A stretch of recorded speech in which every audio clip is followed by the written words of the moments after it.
नमस्कार दोस्तों, मैं हरवीर सिंह आप सभी का स्वागत करता हूं आपके अपने YouTube channel study webs classes में। और जैसा कि आप सब जानते हैं, हम लोग शाम को डेली करंट अफेयर्स के कुछ क्वेश्चंस को डिस्कस करते हैं, जिसमें जो इंपॉर्टेंट क्वेश्चंस आज से बन सकते हैं वो सारे क्वेश्चंस यहाँ पे रखे गए हैं। ठीक है, तो उन क्वेश्चंस को डिस्कस करेंगे और देखेंगे किस तरह से क्वेश्चंस बनते हैं और किस तरह से करंट अफेयर्स के क्वेश्चंस पूछते हैं, उनके डिस्क्रिप्शन को देखेंगे। तो क्वेश्चन देखने से पहले अगर आप चैनल पर फर्स्ट टाइम विजिट कर रहे हैं तो चैनल को सब्सक्राइब कर लें, साथ में बेल आइकन पर भी क्लिक कर लें, जिससे जो भी नया वीडियो अपलोड किया जाए उसकी जानकारी आप तक पहुंचती रहे। चलिए तो फिर देखते हैं कि आज का जो पहला क्वेश्चन है वो क्या है। ठीक है, आज का पहला क्वेश्चन दिया है कि what is the name of first Ashok Chakra winners havildar from Kerala who has passed away. तो उस अशोक चक्र विनर हवलदार का क्या नाम है जो केरल से थे और पहले थे। आप याद रखोगे, फर्स्ट अशोक चक्र विजेता, ठीक है, जिनका निधन हो गया है, तो उनका नाम क्या था। एलवी डिक्रूज, जेस एंटनी, चैंपियल अरायन, या फिलिप चेकावर, या अकम्मा चेरियम। ठीक है, तो अगर हम बात करेंगे केरल के जो पहले अशोक चक्र विजेता थे जिनका नाम था एलवी डी क्रूज। क्या नाम था? एलवी डी क्रूज। ठीक है, तो एलवी डी क्रूज।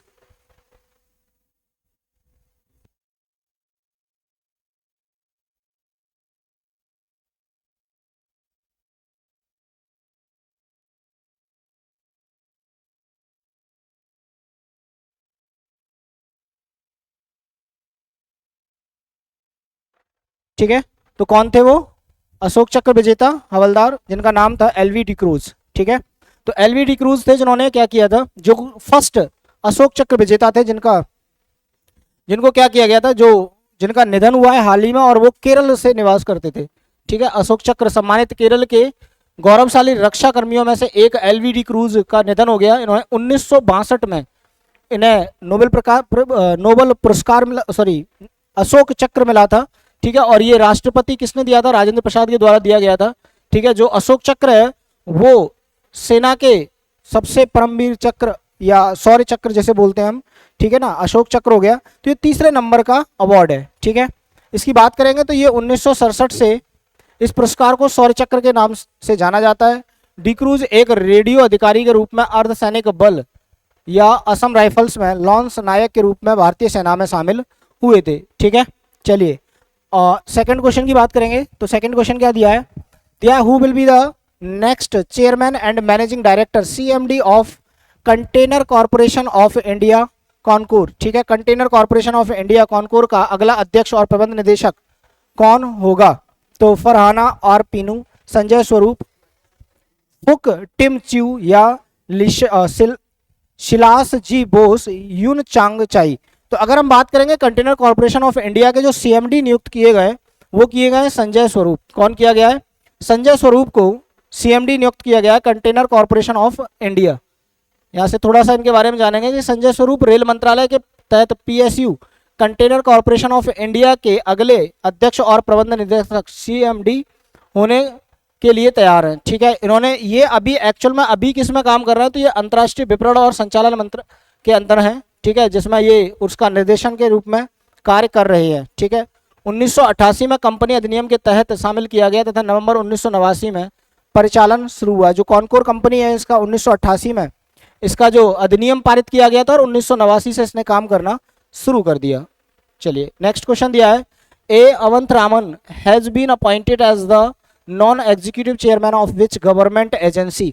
तो जो वी अनंत रामन है इनको किस गवर्नमेंट एजेंसी का नॉन एग्जीक्यूटिव चेयरमैन नियुक्त किया गया है? तो जैसे दिया है chief CRIF, high marks credits, Hindustan antibiotics, या trans union CIBIL, national horticulture board, या कोल कंट्रोलर। तो अगर हम बात करेंगे बी अनंत रामन की, तो बी अनंत रामन को जो अभी सरकारी एजेंसी का गैर कार्यकारी अध्यक्ष नियुक्त किया गया है वो किया गया है आपका ट्रांस यूनियन सिविल का। किसका किया गया है? Trans union CIBIL. ठीक है, चलिए अगर बी अनंत रामन की बात करेंगे तो ये क्रेडिट ब्यूरो ट्रांस यूनियन के गैर कार्यकारी अध्यक्ष के रूप में नियुक्त किया गया है इनको। ठीक है, अब ट्रांस यूनियन ये करती क्या है, तो जो लोगों के क्रेडिट कार्ड जो बनाए जाते हैं या क्रेडिट जो योजनाएं दी जाती हैं उनमें उनका स्कोर क्या है, उनकी रखरखाव, उनके बारे में जानकारी का रखरखाव करती है। कौन करता है? सिविल के द्वारा किया जाता है। ठीक है, तो क्रेडिट फाइलों का रखरखाव करता है 600 मिलियन से अधिक व्यक्तियों और 32 मिलियन व्यवसायों का ये रख रखाव करती है, उनके जो डॉक्यूमेंट्स हैं उन सारी डॉक्यूमेंट्स को जानती है। ट्रांस यूनियन सिविल की स्थापना 2000 में हुई थी और इसका हेडक्वार्टर है वो मुंबई में स्थित है। कहाँ पर है? मुंबई में स्थित है। ठीक है, चलिए अगला क्वेश्चन दिया है, मर्सर के रहने की लागत के सर्वेक्षण के अनुसार भारत में प्रवासियों के लिए किस शहर को सबसे महंगे शहर के रूप में पहचाना गया है? मतलब कौन सा शहर है जिसको कॉस्ट ऑफ लिविंग सर्वे में सबसे महंगा शहर बताया गया है? बोला गया है कि ये सबसे महंगा शहर है रहने के लिए। कौन सा है? तो ऑप्शन दिए आपका दिल्ली, मुंबई, पुणे, बेंगलोर या जयपुर। तो आप याद रखेंगे जो शहर है वो है मुंबई। क्या है? मुंबई। ऑप्शन बी क्या हो जाएगा आपका? करेक्ट हो जाएगा। ठीक है, चलिए मर्सर के रहने की लागत सर्वेक्षण के अनुसार मुंबई को भारत में प्रवासियों के लिए सबसे महंगे शहर के रूप में पहचाना गया है। मुंबई के बाद नई दिल्ली, बेंगलुरु सूची में दूसरे और तीसरे स्थान पर है। ठीक है, आगे ये कुछ और रैंकिंग्स दी है, इनकी रैंकिंग क्या है? ठीक है, 2023 सर्वेक्षण में मुंबई की जो रैंकिंग है वो वर्ल्ड में 147 नंबर की रैंकिंग है। नई दिल्ली है 169 की रैंकिंग है। एशिया में मुंबई और दिल्ली एक्सपेक्ट्स के लिए शीर्ष 35 सबसे महंगे शहरों में शामिल है। तो एशिया की बात करेंगे तो दिल्ली और मुंबई जो क्या है वो शीर्ष 35 देशों में शामिल हुए हैं। ठीक है, चलिए अगला क्वेश्चन दिया है आपका, अकादमिक और अनुसंधान सहयोग के लिए भारतीय कॉरपोरेशन मामलों के संस्था द्वारा किस विश्वविद्यालय के साथ एक समझौता ज्ञापन पर हस्ताक्षर किए गए? तो अकादमिक और अनुसंधान सहयोग की बात करेंगे तो भारतीय कॉरपोरेट मामलों के जो संस्थान हैं उसमें किसको जो कौन सा विश्वविद्यालय है जिसको एक समझौते ज्ञापन पर हस्ताक्षर किए, किस विश्वविद्यालय के साथ किए हैं? तो पहला है राष्ट्रीय रक्षा विश्वविद्यालय, ब्रेनवेयर यूनिवर्सिटी, के.आर. मंगलयान विश्वविद्यालय, मारवाड़ी विश्वविद्यालय, स्वामी विवेकानंद विश्वविद्यालय। तो इसका कौन होगा? इसका राइट आंसर हो जाएगा आपका राष्ट्रीय रक्षा विश्वविद्यालय। क्या हो जाएगा? राष्ट्रीय रक्षा विश्वविद्यालय के साथ मेमोरेंडम ऑफ अंडरस्टैंडिंग साइन किए गए। ठीक है, चलिए भारतीय कॉरपोरेट मामलों के संस्थान और राष्ट्रीय रक्षा विश्वविद्यालय के बीच एक समझौता ज्ञापन पर हस्ताक्षर किए गए। तो भारतीय कॉरपोरेट मामलों के जो संस्थान है और राष्ट्रीय रक्षा विश्वविद्यालय है इनके बीच में मेमोरेंडम ऑफ अंडरस्टैंडिंग एक साइन MOU साइन किया गया है। ठीक है, जिसमें ये दोनों संस्थान क्या करेंगे? तो ये दोनों संस्थान जो भी मतलब ज्ञान और संसाधनों के आदान प्रदान की जो व्यवस्था है उसको करेंगे। ठीक है, इंस्टीट्यूट ऑफ कॉरपोरेट अफेयर्स 2012 में स्थापित एक केंद्र सरकार के स्वामित्व वाला प्रशिक्षण संस्थान है। इसका जो हेड को मतलब जो ये स्थित है ये मानेसर हरियाणा में स्थित है। आगे देखो नेक्स्ट क्वेश्चन दिया है, which country has named the Biparjoy cyclone that across in the Arabian sea. तो जो बिपारजाय साइक्लोन है ये किस कंट्री ने इसका नाम दिया है? इंडिया ने दिया है, श्रीलंका ने दिया है, पाकिस्तान ने दिया है, म्यांमार या बांग्लादेश। तो हमसे इसका नाम पूछा है किस कंट्री ने इसका नामकरण किया है। तो आप याद रखेंगे इसका जो नामकरण किया है बिपारजाय वो किया है बांग्लादेश ने। किसने किया है? बांग्लादेश ने। इससे रिलेटेड कुछ और देख लेते हैं जो एग्जाम में आपसे पूछ लिए जाते हैं। ठीक है, जैसे निसर्ग हो गया, निसर्ग का नाम भी किसने दिया है? बांग्लादेश ने। ठीक है, आकाश हो गया, आकाश का नाम किसने दिया है? श्रीलंका ने। फानी हो गया या फनी ये म्यांमार ने दिया है। ठीक है, हिडिंबा अफगानिस्तान ने दिया है। और अगर तौकाते की बात करेंगे तो तौकाते दिया है आपका ओमान ने। हिडम्बा आपका जो अगर हम बात करेंगे महाभारत की तो महाभारत में जो भीम थे उनकी जो राक्षस पत्नी थी या जो अभी खाटू श्याम चल रहा है ना उनकी दादी वो कहाँ की थी? हिडम्बा की थी। ठीक है, तो याद रखेंगे। गति किसने नाम दिया था? भारत ने। ठीक है, गुलाब किसने दिया? पाकिस्तान ने। वायु किसने दिया? थाईलैंड ने। मोरा ईरान ने और यास कतर के द्वारा ये नाम दिए गए। तो ये आपको नाम याद रखेंगे, बाकी कुछ नहीं, ये थोड़ा सा इंपॉर्टेंट है। ठीक है, तौकाते आपसे पूछ लिया गया है, तौकाते अभी पूछा भी गया था पीछे कि तौकाते नाम चक्रवात है उसका नाम किसने दिया था? तो ये दिया था आपका ओमान ने। चलो, with who has the Indian councils of agriculture research sign MOU to empower farmers. ठीक है, तो जो Indian councils of agriculture research है, भारतीय कृषि अनुसंधान परिषद है, इसने किसके साथ समझौते ज्ञापन पर हस्ताक्षर किए जो किसानों को सशक्त बनाने के लिए कार्य करेगा? तो इन्होंने किसके साथ किए? गरुड़ एरोस्पेस, इसरो, भारतीय रेल, अमेजॉन किसान या बी और डी दोनों?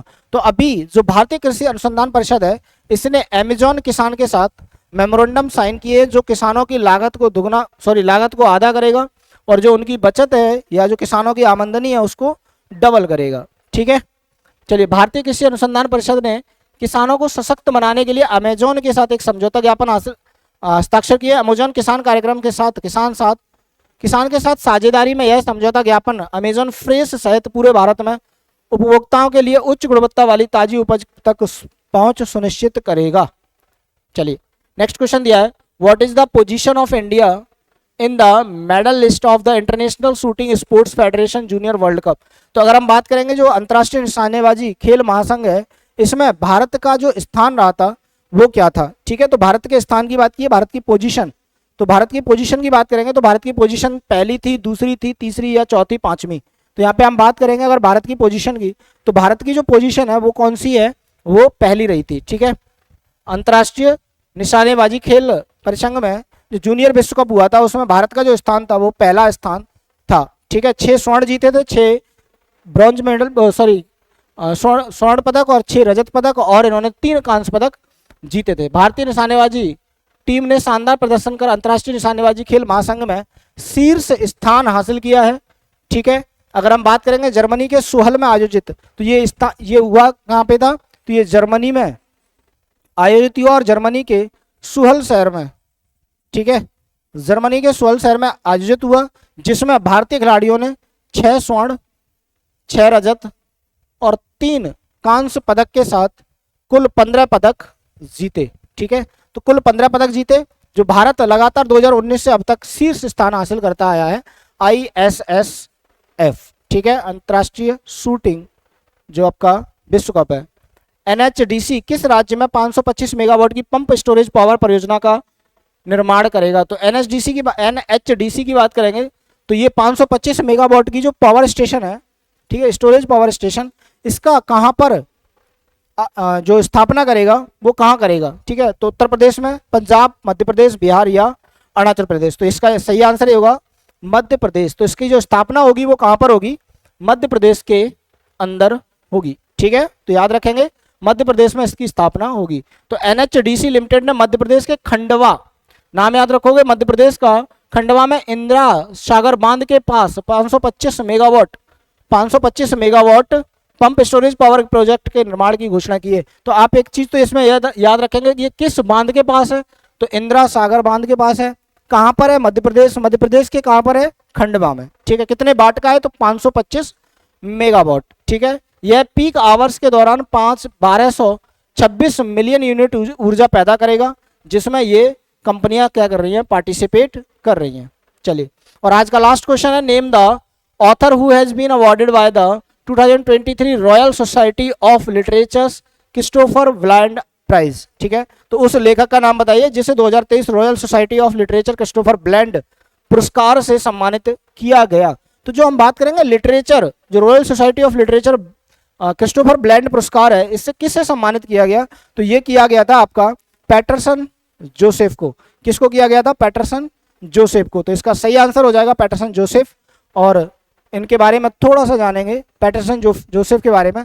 तो एक्चुअल में ये पुरस्कार दिया जाता है जो लेखक होते हैं, नवोदित लेखक, जिन्हें नए लेखक होते हैं, उनके उपन्यास के लिए या गैर कल्पना के कार्य के लिए दिया जाता है जो उन्होंने लिखा है। क्रिस्टोफर ब्लैंड पुरस्कार एक वार्षिक पुरस्कार है जो नवोदित लेखकों को दिया जाता है। ठीक है ना। The secret of diaries of Charles Ignatius Sancho के लिए 2023 का Royal Society of Literature Christopher Bland पुरस्कार विजेता के रूप में घोषित किया गया।